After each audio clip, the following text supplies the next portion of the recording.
Hi friends, welcome to my channel. ಇವತ್ತಿನ recipe ಬಂದ್ಬಿಟ್ಟು ಆಲೂ ದಮ್ ಬಿರಿಯಾನಿ ಮಾಡ್ತಾ ಇದ್ದೀನಿ. ಸ್ಪೈಸಿ ಆಲೂ ದಮ್ ಬಿರಿಯಾನಿ. ಆಲೂ ದಮ್ ಬಿರಿಯಾನಿ ಮಾಡೋಕ್ಕೆ ಬೇಕಾಗಿರುವಂಥ ಪದಾರ್ಥಗಳು ಬಂದ್ಬಿಟ್ಟು ಇಲ್ಲಿ ತೋರಿಸ್ತಾ ಇದ್ದೀನಿ ನೋಡಿ. ಪುದೀನ, ಕೊತ್ತಂಬರಿ, ಶುಂಠಿ, ಬೆಳ್ಳುಳ್ಳಿ, ಸ್ಪೈಸಸ್ ಐಟಮ್ಸು ಇವೆಲ್ಲ ಆಮೇಲೆ ಒಂದೊಂದೇ ತೋರಿಸ್ತೀನಿ. ಫ್ರೈಡ್ ಆನಿಯನ್ ಮಾಡೋಕ್ಕಂತೇಳಿ ಆನಿಯನ್ ಕಟ್ ಮಾಡಿ ಇಟ್ಕೊಂಡಿದ್ದೀನಿ. ಆಲೂಗಡ್ಡೆನ ಸಮೇತ ಸಿಪ್ಪೆ ತೆಗೆದು ನೀರಲ್ಲಿ ಹಾಕಿ ನೆನೆಸಿಕ್ಕಿದ್ದೀನಿ. 1 ಕಪ್ ಮೊಸರು ತಗೊಂಡಿದ್ದೀನಿ. ಇವಾಗ ಒಲೆ ಹಚ್ಬಿಟ್ಟು ಒಲೆ ಮೇಲೆ ಒಂದು ಪ್ಯಾನ್ ಇಕ್ಕಿ 4 ಟೇಬಲ್ ಸ್ಪೂನ್ ಅಷ್ಟು ಆಯಿಲ್ ಹಾಕ್ತಾಯಿದ್ದೀನಿ, ಡ್ರೈ ಆನಿಯನ್ಸ್ ಮಾಡ್ಕೊಳಕ್ಕಂತೇಳಿ. ಡ್ರೈ ಆನಿಯನ್ಸ್ಗೆ ಇಷ್ಟೇ ಆಯಿಲ್ ಸಾಕಾಗುತ್ತೆ, ಜಾಸ್ತಿ ಆಯಿಲ್ ಏನು ಇಡ್ಸಲ್ಲ. ಇಷ್ಟೇ ಆಯಿಲಲ್ಲಿ ಡ್ರೈ ಮಾಡ್ಕೋಬೋದು. ನೋಡಿ, ಆನಿಯನ್ಸ್ ಸೇರಿಸ್ತಾ ಇದ್ದೀನಿ ಇಲ್ಲಿ. ಆನಿಯನ್ಸ್ ಎಲ್ಲ ಸ್ವಲ್ಪ ಗೋಲ್ಡನ್ ಕಲರ್ ಬರೋ ಥರ ಫ್ರೈ ಮಾಡ್ಕೋಬೇಕು. ಇದಕ್ಕೆ ನಾನು ಉಪ್ಪು ಏನು ಆ್ಯಡ್ ಮಾಡಿಲ್ಲ, ಸುಮ್ಮನೆ ಹಂಗೆ ಡ್ರೈ ಮಾಡ್ತಾ ಇದ್ದೀನಿ. ನೋಡಿ, ಈ ಥರ ಕಲಿಸ್ಕೊಂಡು ಡ್ರೈ ಮಾಡಬೇಕು. ಅದು ಫುಲ್ ಗೋಲ್ಡನ್ ಕಲರ್ ಬರೋ ತನಕ ಡ್ರೈ ರೋಸ್ಟ್ ಥರ ಮಾಡಬೇಕು. ಇಷ್ಟೇ ಎಣ್ಣೆ ಸಾಕಾಗುತ್ತೆ. ಜಾಸ್ತಿ ಎಣ್ಣೆಯಲ್ಲಿ ಕರಿಯೋದ್ರಿಂದ ಎಣ್ಣೆ ಜಾಸ್ತಿ ಅನಿಸುತ್ತೆ ಆನಿಯನ್ಸ್ಗೆ. ನೋಡಿ, ಎಲ್ಲ ಆನಿಯನ್ಸ್ ಎಲ್ಲ ಸಾಫ್ಟ್ ಆಗಿದೆ. ಈ ಥರ ಸಾಫ್ಟಾಗಿ ಮತ್ತೆ ಡ್ರೈ ಆಗಿ ಗೋಲ್ಡನ್ ಕಲರ್ ಬಂದುಬಿಡುತ್ತೆ. ನೋಡಿ, ಈ ಥರ ಡ್ರೈ ಮಾಡ್ಕೋಬೇಕು. ಈ ಥರ ಎಲ್ಲ ಆನಿಯನ್ ಡ್ರೈ ಆದಮೇಲೆ ಅದನ್ನು ಪಕ್ಕಕ್ಕೆ ತೆಗೆದು ಇಟ್ಕೊಂಡಿದ್ದೀನಿ. ಇವಾಗ ಅದೇ ಆಯಿಲ್ಗೆ ನಾನು ಕಟ್ ಮಾಡಿರುವಂಥ ಆಲೂಗಡ್ಡೆನ ಫ್ರೈ ಮಾಡೋಕ್ಕೆ ಹಾಕ್ತಾಯಿದ್ದೀನಿ. ನೋಡಿ, ಎಲ್ಲ ಆಲೂಗಡ್ಡೆನೆಲ್ಲ ಇದಕ್ಕೆ ಸೇರಿಸ್ತಾ ಇದ್ದೀನಿ. ಇವು ಕೂಡ ಒಂದು 70-75% ಕುಕ್ ಆಗುವಷ್ಟು ಡ್ರೈ ರೋಸ್ಟ್ ಮಾಡ್ಕೋಬೇಕು. ನಾವು ದಮ್ ಕಟ್ ಮಾಡೋದ್ರಿಂದ ಆಲೂಗಡ್ಡೆನ ಇಲ್ಲೇ 70% ಬೇಯಿಸ್ತಾ ಇದ್ದೀನಿ.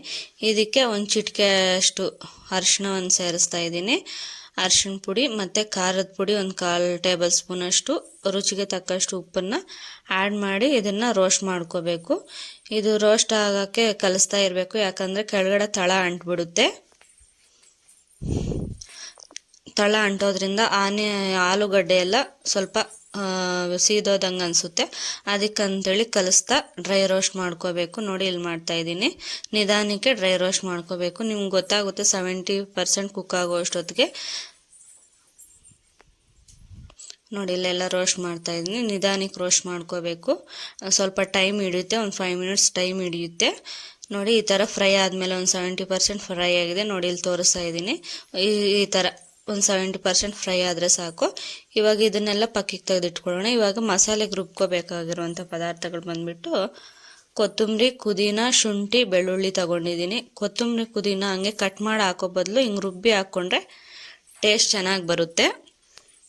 ನೋಡಿ, ಇದನ್ನೆಲ್ಲ ಮಿಕ್ಸಿ ಜಾರ್ಗೆ ಹಾಕಿ ರುಬ್ಕೊಂಡಿದ್ದೀನಿ. ಇದನ್ನು ಪಕ್ಕಕ್ಕೆ ಎತ್ತಿಟ್ಕೊಂಡು ಮ್ಯಾರಿನೇಟ್ ಮಾಡೋಕ್ಕಂತೇಳಿ ಒಂದು ಪಾತ್ರೆ ತಗೊಂಡು ಅದಕ್ಕೆ ಆಲೂಗಡ್ಡೆನ ಸೇರಿಸ್ತಾ ಇದ್ದೀನಿ. ಪಾತ್ರೆ ಸ್ವಲ್ಪ ಅಗಲ ಇರೋದೇ ತಗೊಳ್ಳಿ, ಯಾಕಂದರೆ ಅಗಲ ಕಡಿಮೆ ಇರೋದು ತಗೊಂಡ್ರೆ ಚೆನ್ನಾಗಿ ಬರಲ್ಲ, ಎಲ್ಲ ಸೀದೋದಂಗೆ ಆಗುತ್ತೆ. ಅದಕ್ಕಂತೇಳಿ ಸ್ವಲ್ಪ ಅಗಲ ಇರೋ ಪಾತ್ರೆನೇ ತಗೊಳ್ಳಿ. ಆಲೂಗಡ್ಡೆನ ಸೇರಿಸಾದ್ಮೇಲೆ ನೋಡಿ, ಇಲ್ಲೆಲ್ಲ ಸ್ಪೈಸಸ್ಸು ಸೋಂಪು, ಚಕ್ಕೆ, ಲವಂಗ, ಕಲ್ಲುವ, ಮರಾಠಿ ಮೊಗ್ಗು, ಜೀರಿಗೆ, 2 ಬಿರಿಯಾನಿ ಎಲೆ ಹಾಕಿ ಸೇರಿಸ್ತಾ ಇದ್ದೀನಿ. ಆವಾಗ ತೋರಿಸಿದ್ನಲ್ಲ 1 ಕಪ್ ಆನಿಯನ್ ಹಾಕ್ತಾಯಿದ್ದೀನಿ. 1 ಕಪ್ ಮೊಸರು ಹಾಕೋಬೇಕು. ಡ್ರೈ ಮಾಡಿರುವಂಥ ಆನಿಯನ್ಸು ಸ್ವಲ್ಪ ಇಲ್ಲಿ ಸೇರಿಸಿ ಸ್ವಲ್ಪ ಹಂಗೆ ಎತ್ತಿಟ್ಕೊತಾ ಇದ್ದೀನಿ. ನೋಡಿ, ಆವಾಗ ತೋರಿಸ್ನಲ್ಲ 1 ಕಪ್ ಮೊಸರು, 1 ಕಪ್ ಮೊಸರು ಹಾಕ್ತಾಯಿದ್ದೀನಿ.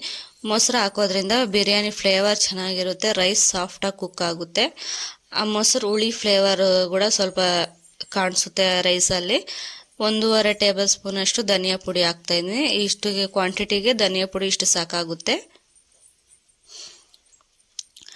ನೋಡಿ, 1 ಟೇಬಲ್ ಸ್ಪೂನ್ ಅಚ್ಚ ಖಾರದ ಪುಡಿ ಹಾಕ್ತಾಯಿದ್ದೀನಿ. ಗರಂ ಮಸಾಲ ಹಾಕಿದ್ದೀನಿ. ರುಚಿಗೆ ತಕ್ಕಷ್ಟು ಉಪ್ಪು ಹಾಕಿದ್ದೀನಿ. ಬಿರಿಯಾನಿ ಮಸಾಲ ಹಾಕಿದ್ದೀನಿ. ಅದು ಸ್ಕಿಪ್ ಮಿಸ್ ಆಗಿದೆ ಫ್ರೆಂಡ್ಸ್. ಇವಾಗ ನಾವು ರುಬ್ಬಿಕೊಂಡಿರುವಂಥ ಮಸಾಲೆ ಹಾಕ್ಬಿಟ್ಟು ಕಲಿಸ್ತಾ ಇದ್ದೀನಿ. ನೋಡಿ, 1 ಚಿಟಿಕೆ ಅಷ್ಟು ಅರಿಶಿನ ಹಾಕ್ತಾಯಿದ್ದೀನಿ. ಇವಾಗ ಇದನ್ನೆಲ್ಲ ಚೆನ್ನಾಗಿ ಕಲಸೋಕ್ಕೆ ಎಣ್ಣೆ ಬೇಕಲ್ಲ, ನೀರೇನು ಆ್ಯಡ್ ಮಾಡ್ತಾಯಿಲ್ಲ, ನೀರು ಹಾಕ್ದಿರೇ ಮಾಡ್ತಾಯಿದ್ದೀನಿ. ಮೊಸರು ಜೊತೆಗೆ 1-2 ಟೇಬಲ್ ಸ್ಪೂನ್ ಆಯಿಲ್ ಆದರೆ ಸಾಕಾಗುತ್ತೆ, ನೀರು ಆ್ಯಡ್ ಮಾಡೋ ಅವಶ್ಯಕತೆ ಇರಲ್ಲ.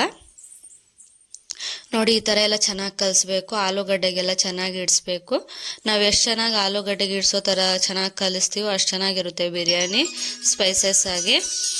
ನೋಡಿ, ಈ ಥರ ಎಲ್ಲ ಅಗಲ ಮಾಡಿ ಇಕ್ತಾಯಿದ್ದೀನಿ. ಇವಾಗ ಸ್ಟವ್ ಆನ್ ಮಾಡಿಬಿಟ್ಟು ರೈಸ್ಗಂತೇಳಿ ಪಾತ್ರೆ ಇಡ್ತಾಯಿದ್ದೀನಿ.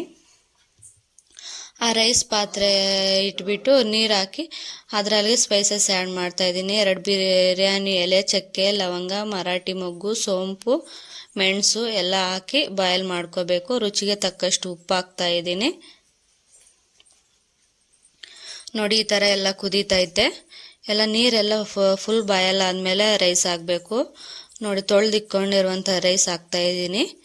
ನಾನೇನು ಬಾಸ್ಮತಿ ರೈಸ್ ಏನು ಯೂಸ್ ಮಾಡ್ತಾ ಇಲ್ಲ ಫ್ರೆಂಡ್ಸ್, ಯಾಕಂದರೆ ಈ ರೈಸಲ್ಲಿ ಸಮೇತ ಚೆನ್ನಾಗಿ ಬರುತ್ತೆ. ನಾನು ನಾರ್ಮಲ್ ಮೊಸರು ಹಾಕಿನೇ ತೊಗೊಂಡಿದ್ದೀನಿ, ಬಾಸ್ಮತಿ ರೈಸಲ್ಲಿ ಏನು ಮಾಡ್ತಾ ಇಲ್ಲ. ನೀವು ಬೇಕಾದರೆ ಬಾಸ್ಮತಿ ರೈಸಲ್ಲಿ ಸಮೇತ ಮಾಡ್ಕೋಬೋದು. ನೋಡಿ ಈ ಥರ ಕಲಿಸ್ಬೇಕು. ಅನ್ನ ಇಲ್ಲ ಅಂದರೆ ಅಲ್ಲೇ ಒಂಥರ ಮುದ್ದೆ ಆದಂಗೆ ಆಗಿಬಿಡುತ್ತೆ. ನೋಡಿ ರೈಸ್ ಎಲ್ಲ ಕುಕ್ ಆಗಿದೆ.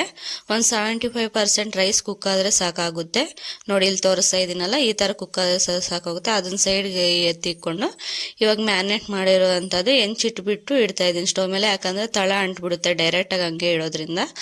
ಅದಕ್ಕಂತೇಳಿ ಇಟ್ಬಿಟ್ಟು ಡೈರೆಕ್ಟಾಗಿ ದಮ್ ಕಟ್ತಾ ಇದ್ದೀನಿ. ನಾನೇನು ಸಪ್ರೇಟಾಗಿ ಗ್ರೇವಿ ಫ್ರೈ ಮಾಡ್ತಾ ಇಲ್ಲ. ನೋಡಿ ರೈಸ್ ಎಲ್ಲ ಈ ಥರ ಸ್ಪ್ರೆಡ್ ಮಾಡ್ಕೋಬೇಕು. ಅದರಲ್ಲಿ ಸೋಸಿಬಿಟ್ಟು ರೈಸನ್ನು ಸ್ಪ್ರೆಡ್ ಮಾಡ್ಕೊತಾ ಇದ್ದೀನಿ. ನೋಡಿ ಈ ಥರ ಎಲ್ಲ ನಾವು ರೈಸ್ ಹೆಂಗೆ ಸ್ಪ್ರೆಡ್ ಮಾಡ್ತೀವೋ ಹಂಗೆ ಆಗುತ್ತೆ ರೈಸು. ನೋಡಿ ಈ ಥರ ಸ್ಪ್ರೆಡ್ ಮಾಡ್ಕೋಬೇಕು. ನಿಧಾನಕ್ಕೆ ಮಾಡ್ಕೊಳ್ಳಿ, ಯಾಕಂದರೆ ರೈಸು ಮುರಿದೋಗುತ್ತೆ. ನೋಡಿ ಆವಾಗೇ ಫ್ರೈ ಮಾಡಿ ಎತ್ತಿಕೊಂಡಿರೋಂಥ ಡ್ರೈ ಆನಿಯನ್ಸ್ ಇಲ್ಲಿ ಸ್ವಲ್ಪ ಸೇರಿಸ್ತಾ ಇದ್ದೀನಿ. ಡ್ರೈ ಆನಿಯನ್ಸ್ ಹಾಕ್ಬಿಟ್ಟಿದ್ದೀನಿ ಒಂದು ಲೇಯರ್ಗೆ. ಮತ್ತು ಸ್ವಲ್ಪ ಕೊತ್ತಂಬರಿ ಸೊಪ್ಪನ್ನು ಆ್ಯಡ್ ಮಾಡ್ತಾ ಇದ್ದೀನಿ. ಮತ್ತು ಮಿಕ್ಕಿರುವಂತಹ ಅನ್ನನ ಇನ್ನೊಂದು ಲೇಯರ್ಗೆ ಹಾಕ್ತಾಯಿದ್ದೀನಿ. ಇನ್ನೊಂದು ಲೇಯರು ಸ್ಪ್ರೆಡ್ ಮಾಡ್ಕೊಂಡ್ಬಿಟ್ಟು ಇವಾಗ ಅದಕ್ಕೆ ಸಮೇತ ಡ್ರೈ ಆನಿಯನ್ಸ್ ಹಾಕ್ಬಿಟ್ಟು ಸ್ವಲ್ಪ ಕೊತ್ತಂಬರಿ ಸೊಪ್ಪನ್ನು ಹಾಕ್ತಾಯಿದ್ದೀನಿ. ಬೇಕಾದರೆ ಪುದೀನ ಸಮೇತ ಹಾಕ್ಕೋಬೋದು. ನಾನು ಕೊತ್ತಂಬರಿ ಸೊಪ್ಪು ಮಾತ್ರ ಹಾಕ್ತಾಯಿದ್ದೀನಿ. ಇದೆಲ್ಲ ಆದಮೇಲೆ ಫುಡ್ ಕಲರ್ ಸ್ವಲ್ಪ ಆ್ಯಡ್ ಮಾಡ್ತಾಯಿದ್ದೀನಿ. ಇದು ಫುಡ್ ಕಲರು ನಾನು ನ್ಯಾಚುರಲ್ ಆಗಿ ಮನೆಯಲ್ಲಿ ಮಾಡಿರೋ ಫುಡ್ ಕಲರ್, ಅದಕ್ಕಂತೇಳಿ ಫುಡ್ ಕಲರ್ ಆ್ಯಡ್ ಮಾಡ್ತಾಯಿದ್ದೀನಿ. ನೋಡಿ ಫುಡ್ ಕಲರ್ ಆ್ಯಡ್ ಮಾಡಿದ್ಮೇಲೆ ಈ ಥರ ಇದೆ. ಇದಕ್ಕೆ ಇವಾಗ ದಮ್ ಕಟ್ಟಕ್ಕಂತೇಳಿ ಒಂದು ಪ್ಲೇಟ್ ಮುಚ್ಚಿಬಿಟ್ಟು ಲಿಡ್ ಕ್ಲೋಸ್ ಮಾಡಿಬಿಟ್ಟು ಇದಕ್ಕೆ ಮೇಲೆ ಏನಾದರೂ ಭಾರ ಇಡಿ. ಇದು ಭಾರ ಇಟ್ಟಾದಮೇಲೆ ಆಮೇಲೆ ಕುಕ್ ಆದಮೇಲೆ ನೋಡಿ ತೆಗಿತಾ ಇದ್ದೀನಿ. ಲಿಡ್ ಓಪನ್ ಮಾಡಿದ್ಮೇಲೆ ನೋಡಿ ಎಷ್ಟು ಚೆನ್ನಾಗಿ ಕುಕ್ ಆಗಿದೆ.